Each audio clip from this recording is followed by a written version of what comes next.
It's the 1860s and the Impressionism movement is on the rise. You're a part of their group with Monet, Manet, Degas, Renoir, and so on, but as usual, you're the only woman. Welcome to the first episode of Art Girls, where I'll be discussing Berthe Morisot. Berthe Marie Pauline Morisot was born in Bourges, France in 1841. She had 3 siblings, 2 sisters named Yves and Edma, and a younger brother named Tiburce. Both her and her sisters got an education in art, being taught by Geoffroy-Alphonse Chacon and Joseph Guncard, French painters and art teachers. Morisot was taught under Corot, a big artist who inspired her to start painting en plein air, which means outdoors. She first exhibited her paintings at the Salon in 1864. In 1868, she met Edouard Manet, a big figure in the Impressionist movement whose name you probably recognize. They became lifelong friends and colleagues, and Morisot appears in many of Manet's paintings. She then joined the Impressionists with Monet, Manet, Degas, and the rest, being the first woman in the group. Monet introduced her to his brother, Eugene, and Morisot married him in 1874. They had 1 child, a daughter named Julie Manet. Due to her being a woman, she was unable to paint in bars, parks, cafes like her male colleagues could.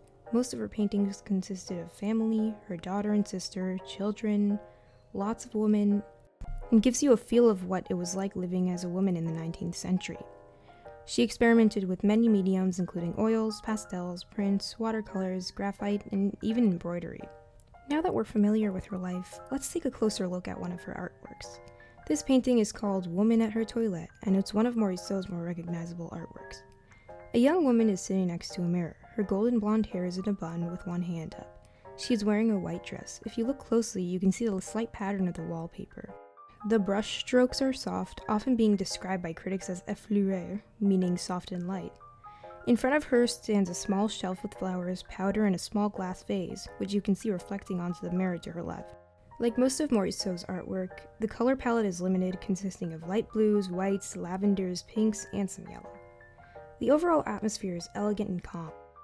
When I lay my eyes on the painting, the first thing that draws my attention is her black choker, which leads to her earring, and then the shelf, her dress, the mirror, and the rest of the room.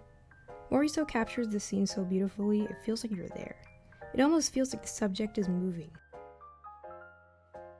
Morisot captures colors so beautifully in her artworks. In this one, the girl's dress is white, but you can see the green and pinks from the grass, plants, and fruits on her dress.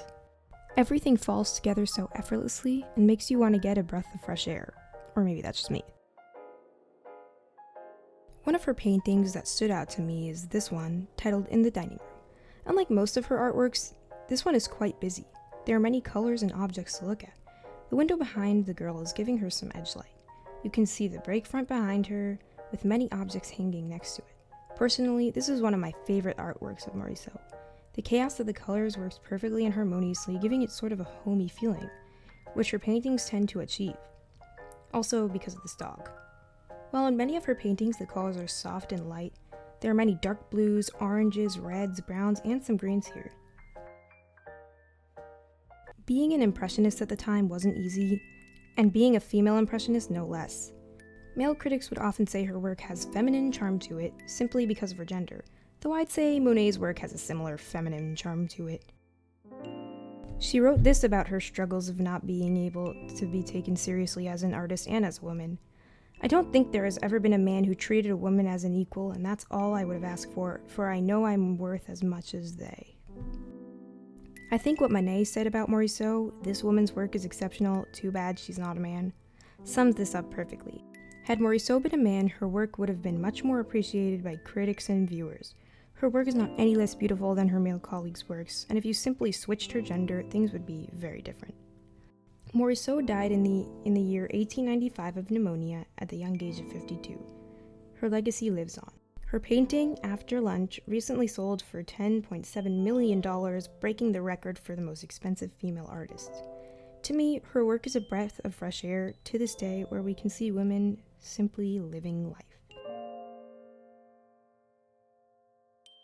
Thank you for watching this video, subscribe for more art-related videos, and leave a like if you enjoyed. See you next time!